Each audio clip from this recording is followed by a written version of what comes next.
हा. अहो तेज प्रतापांकडनं काम करून घ्यायचंय तुम्हाला. ते अशा ओळखीवरती होणार आहे का? तिथे म्हणजे कसं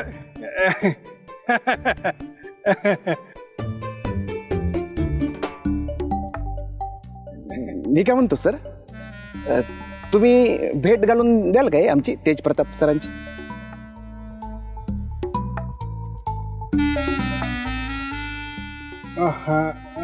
नाही नाही म्हणजे दिली असती, पण ते आता बिझी आहेत ना. आणि मला पण काम आहे, घाई आहे मला. नंतर भेट होईलच की. हा नंतर होईल.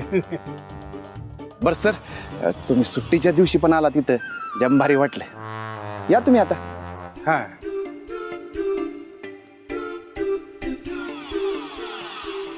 नॉनसेन्स.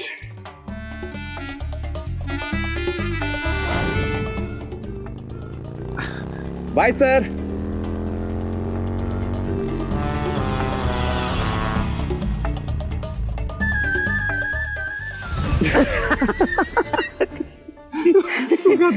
वाचलो. नक्की काय होतं या सोहळ्यात? खूप मोठा कुळाचार असतो आपल्या घराचा. कुळाचार. आणि मग ह्या सगळ्या रीतीभाती, ह्या सगळ्याचा मान कोणाचा असतो? म्हणजे हे सगळं कोण पार पडतं? खरं तर हा मान घरातल्या थोरल्या सुनेचा, म्हणजे माझा. माझ्या हात कायम का मागे राहतात काय माहीत. तुला सांगते वैदेही, या माईला ना सगळ्यात पुढं पुढं पुढं पुढं करायचं असतं. देवाला दिवा लावायचा असो किंवा घरात मान मिळवायचा असो,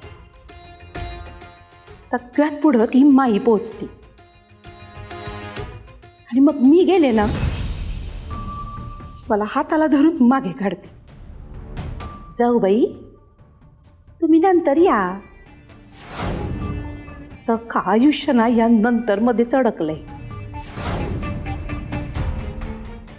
घरातली थोरली सून आहे मी, पण सगळा मान त्या माईच्या ओंजळीत जाऊन पडतो. कधी कधी वाटतं ना, या देवाला पण माईच जवळची वाटते. आणि मी बाकी अगं खूप मोठा उत्सव असतो. देवीची पालखी येते, फुलांची उधळण होते, सगळे गावकरी जमतात. देवीचा टाक उचलायचा मान ना सवाष्णीचा असतो. माई पुढं कोण काय बोलणार? देवीचा टाक डोक्यावर घेऊन ना देवळापर्यंत चालत जायचं असतं. दाखवायला मिळतं ना लोकांना. लोक देवीसोबत तिला पण मान देतात. आता हे सगळं मी केलं तर तो मान मला मिळेल ना. माईचं असंच आहे, कोण काय बोलणार ना तिच्या पुढं.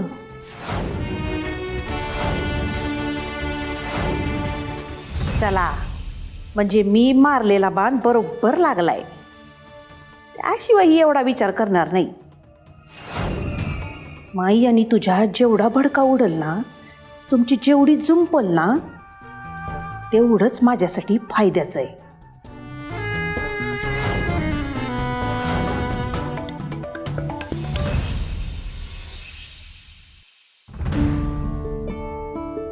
तायडे, तू काय म्हणायचा प्रयत्न करतेस हे मी समजू शकते, पण मी लग्नाआधी जो डिसिजन घेतला होता तोही विचारपूर्वकच घेतला होता.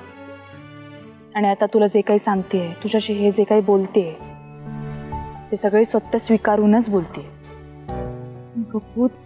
तुझं कॉन्ट्रॅक्ट फॉलो केलं ना तर तू मला एक सांग, तू म्हणजे मला जसं आता कॉन्ट्रॅक्ट बद्दल माहिती आहे तसं अजून कोणाला माहिती आहे का? कोणालाच नाही. माईसाहेबांनी तसं कबूल करून घेतलं होतं ना माझ्याकडून. म्हणजे आईला पण नाही माहिती? कपू, म्हणजे तू एक कॉन्ट्रॅक्ट झालं संपलं की तुम्ही दोघं डिवोर्स घेणारच? ताई, मी लग्नाआधीच डिवोर्स पेपर्सवर सही केली, त्यामुळे एकदा ते कॉन्ट्रॅक्ट संपलं की आम्हा दोघांना एकमेकांपासून वेगळं व्हावंच लागलं. वेगळं काय काय बोलतो थंडर? वेगळे फक्त आमचे चेहरे आहेत, हे तर आमचे विचार, आमचा खेळ, आमचं हृदय, आमची धडकन, धडधड धडधड सगळी एकच आहे. आणि हा एकच जन्म काय, पुढचे 7 जन्म आम्ही एकत्रच असणार. कळलं काय? त्यामुळं cheers. खरं सांग, तुम्ही असं बोलायला लागला की नाही, लई भारी वाटतंय. तुम्हाला ना म्हणजे तुमच्या जोडीला नाही कुणाची नजर लागायलाच नको.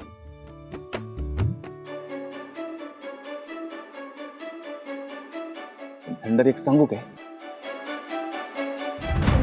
त्या सुखात मी संग काम करायचं आणि हे रोज रोज प्रेमनाथ पवार व्हायचं ना, कंटाळायला लागले आता. मग सोडून टाका नोकरी. म्हणजे तसं पण तुम्ही नोकरी करणारा माणूस आहे. खरं सांगू का, त्याच्यातलं तुम्ही शाळेत जात नाही, त्या सुखात्म्याच्या पिंजऱ्यात जातात. पिंजऱ्यात तो तुम्हाला दिवसभर डांबू ठेवतोय आणि संध्याकाळी सोडतोय. सोडून टाकायची असली नोकरी. रडून टाका काय? त्या डोक्यावर पडलं काय? काही अडचण आहे काय?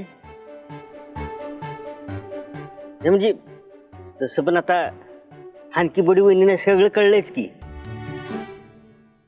त्यांना माहिती व्हावं म्हणून मी नोकरी करत नाही.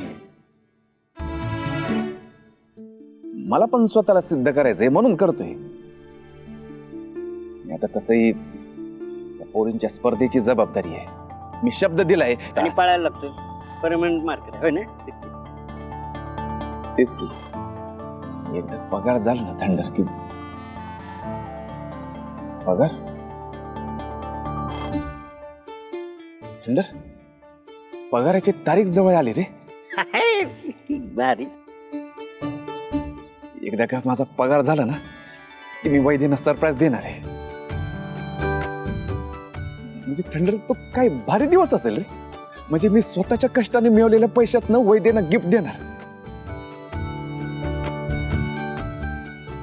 आणि आणखी बडू प्रेमानं गिफ्ट स्वीकारणार.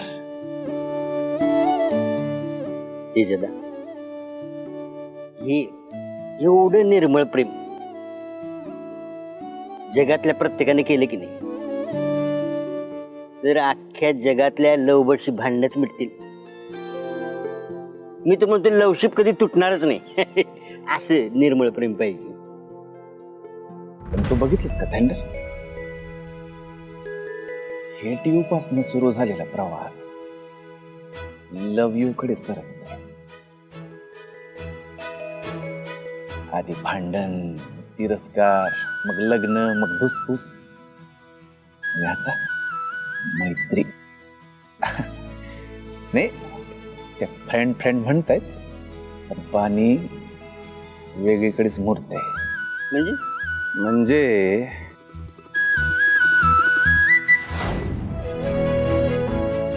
कुठं ना कुठं तुझ्या वहिनींच्या दिलात तुझ्या दादानं घर केलंय. मी त्या कधी बोलून दाखवत नाही, पण मी खात्रीनं सांगतो, एक ना एक दिवस तुझी वहिनी माझ्या प्रेमात पडल.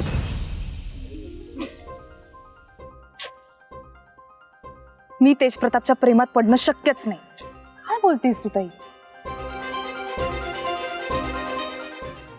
हे बघ, मी लग्नाआधीच त्याला सगळं क्लिअर कट सांगितलं होतं आणि त्यांनी ते एक्सेप्ट केलं होतं ना. त्यामुळे आम्ही एकमेकांच्या प्रेमात पडणं शक्यच नाही. चांगले मित्र आहोत ना आम्ही. आणि मुळात मी कॉन्ट्रॅक्ट ऑलरेडी साईन केलंय, ते कोणीच बदलू शकत नाही. हो अगं, या सगळ्याचा मलाच इतका धक्का बसलाय. आई पप्पांचा विचार केलास का? नाही म्हणजे तुमचं सगळं ठरलं असेल का आधीच? पण त्या दोघांना कळल्यावरती त्यांचं काय होणार, ते ह्या सगळ्या गोष्टीला कसं फेस करणार आहेत? नाही म्हणजे सगळं सोडून मला एक सांग, तू तू खरंच एकटी राहू शकणार आहेस? आणि हे सगळं घडल्यावर तेच प्रतापराव कसे राहणार आहेत? त्यांचं काय होणार पुढं?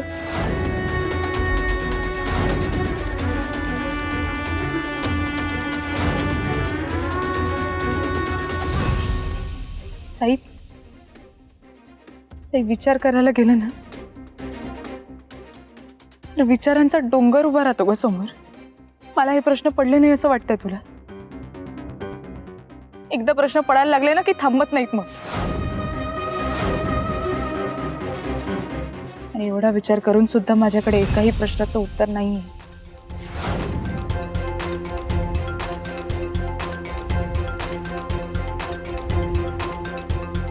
बाळा, मोठी बहीण म्हणून नाही, तुझी ना चांगली मैत्रीण म्हणून तुला सांगते.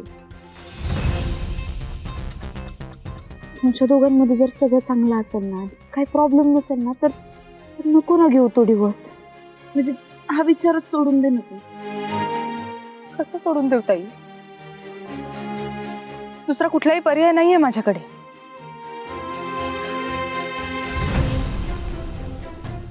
मुळात आम्ही दोघांनी आधीच सगळं एक्सेप्ट केलंय ना, त्यामुळे डिवोर्स वगैरे झाल्यानंतर वाईट वाटणं, त्रास होणं, डिप्रेस्ड फील होणं, हे असं काहीच होणार नाही अगं, खरंच.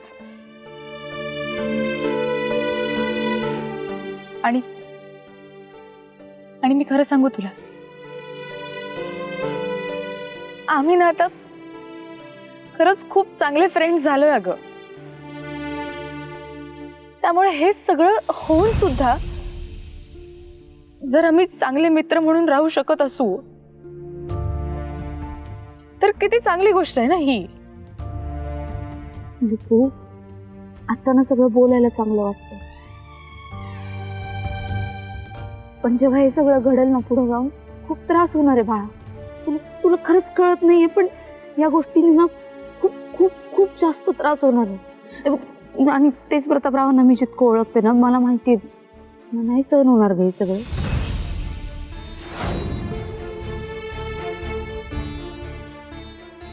त्यांचं जाऊ दे, मला एक सांग, तू खरंच राहू शकतेस का तेच प्रतापरावांशिवाय?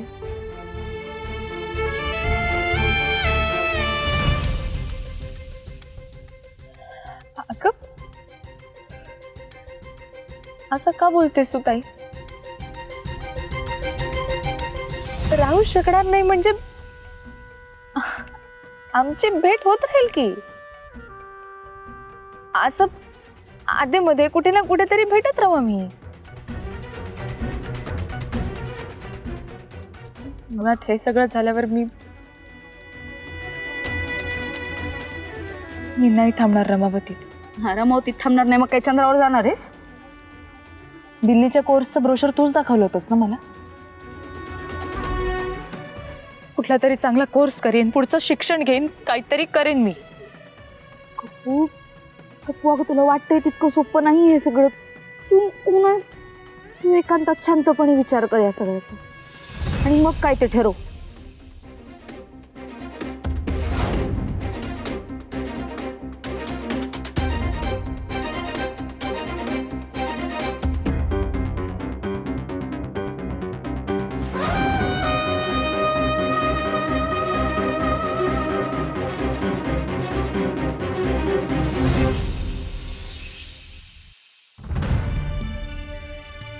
बाई ग, तुझ्यातला आणि तेजातला गैरसमज दूर झाला हे ऐकून लई बरं वाटलं मला.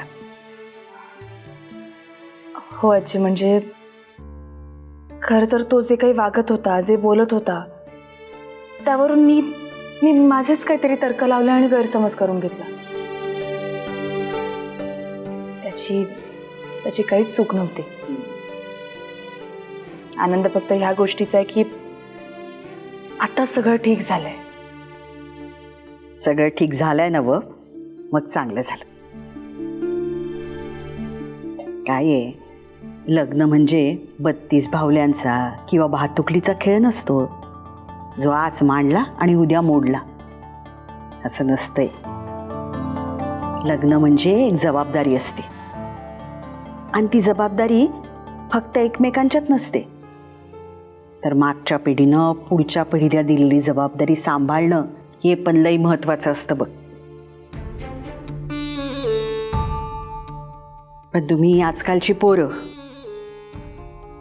माझं तुझ्यावर प्रेम आहे, तुझं माझ्यावर आहे, नाही आहे, आणि मग त्याच्यातून संशय आणि भांडणं. लग्न म्हणजे एकमेकांना समजून घेणं असतं.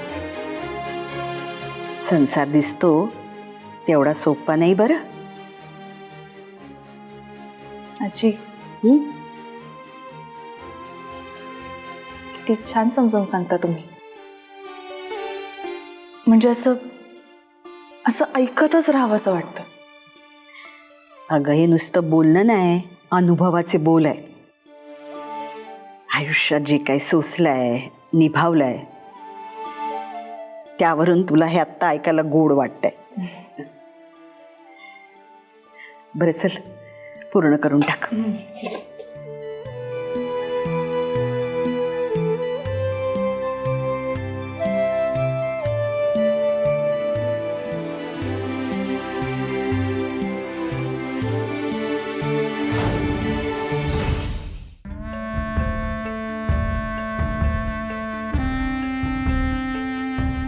मी खरंच तेजप्रतापच्या मैत्रीशिवाय राहू शकेन का?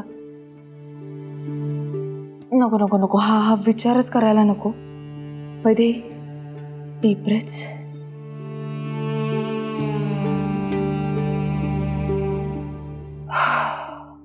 ओके.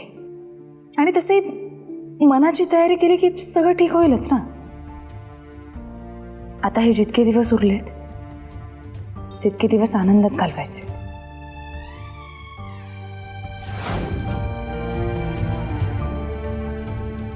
आज सुखात मी नेमकं कशासाठी आला होता, ती काय बोलत होती ते पण नीट ऐकू आलं नाही. जाऊ दे, आपण स्पर्धेवर लक्ष केंद्रित करू. त्या पोरींचं जिंकणं लय महत्वाचं आहे. आपण त्यांना शब्द दिलाय आणि आपला शब्द म्हणजे परमनंट मार्कर असतोय. वैदेंना विचारू काय, त्या मुलींना ट्रेन करतील का मग?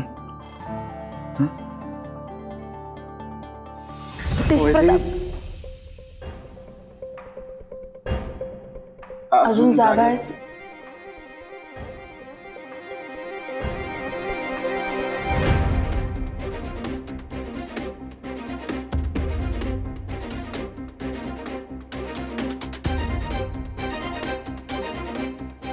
डुलकी लागली होती मला, पण मग परत जाग आली. तू का जागा आहेस अजून? कबड्डी स्पर्धा जवळ आली आहे ना.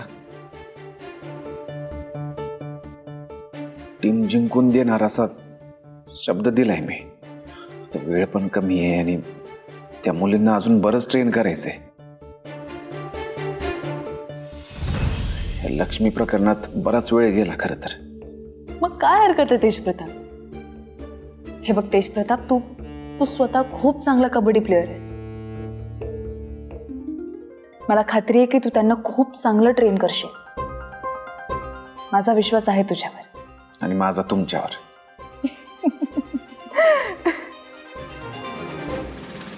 काय हसायला काय झालं? तू ना खरंच येडू आहेस तू. येडू भारी शब्द आहे हा. एक मिनिट लिहून घेतो डायरीत. अरे तू ते डायरी कुठे कुठे कॅरी करतोस रे? ठेवते. झालं येडू.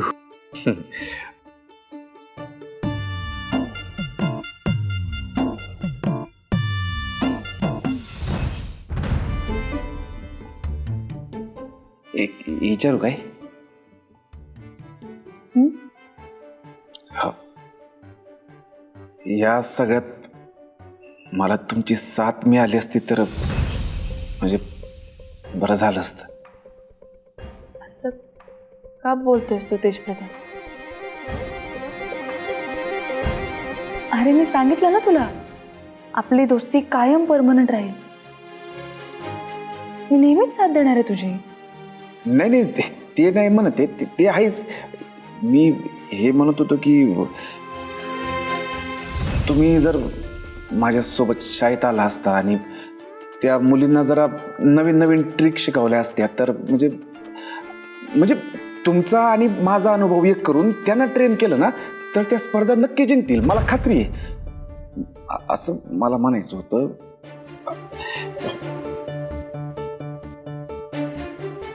म्हणजे तुमची हरकत नसेल तर उद्या याल का माझ्यासोबत शाळेत?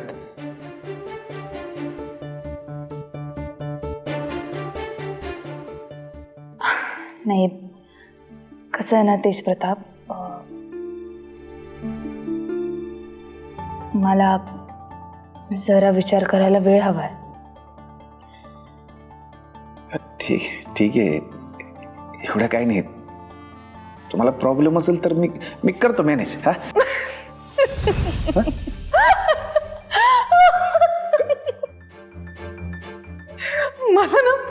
मला कधी कधी खरंच कळत नाही मी काय करू तुझं. अरे आपण कबड्डी विषयी बोलतोय आणि कबड्डीसाठी तर मी ऑलवेज रेडी असते, एकदम तुझ्यासारखं. आणि तुला एक खरं खरं सांगू, मी जेव्हा त्या मुलींसोबत खेळले ना मला इतकी मजा आली माहितीये. अरे म्हणजे मी खूप दिवसांनी अशी कबड्डी खेळले ना, म्हणजे खरंच वेगळीच फिलिंग होती ती. आणि हो, मी त्यांचा गेमही नोटीस केला. मध्ये मध्ये जरा गडबड करतात, थोडी घाई करतात, काही छोट्या मोठ्या गडबडी आहेत. म्हणजे कधी कधी त्यांचं लक्ष नसतं किंवा त्यांना कोण कुठून येतं हे लक्षात येत नाही. त्या गोष्टींवर वर्क केलं की कदाचित त्यांचा गेम खूप स्ट्रॉंग होऊ शकतो. पण पोरी जिद्दी आहेत, जर नीट गाईड केलं ना तर खूप स्ट्रॉंग टीम होऊ शकते तुमची. तेच मी काय ना तेज प्रताप, मला तुझी मदत करता येणार आहे, शिवाय कबड्डी खेळता येणार आहे. म्हणजे सोने पे सुहागाच. हा म्हणजे तुम्ही माझ्यासोबत येणार आहे? हो तेज प्रताप, मी येणार आहे तुझ्यासोबत. थँक्स. तुला किती वेळा सांगितलं तेज प्रताप, आपल्या माणसांना थँक्स म्हणायचं नसतं. हा आपल्या मग थँक्स नाही म्हणत, थँक्यू. तुला तर मस्करी केली. झोपा, सकाळी लवकर उठायचं ना. आणि आता तर मला कारण पण द्यायला लागणार नाही कुठलं. Good night.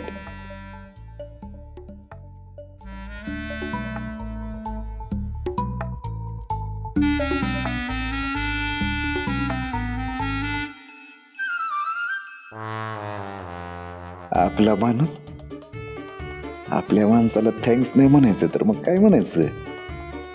Love you.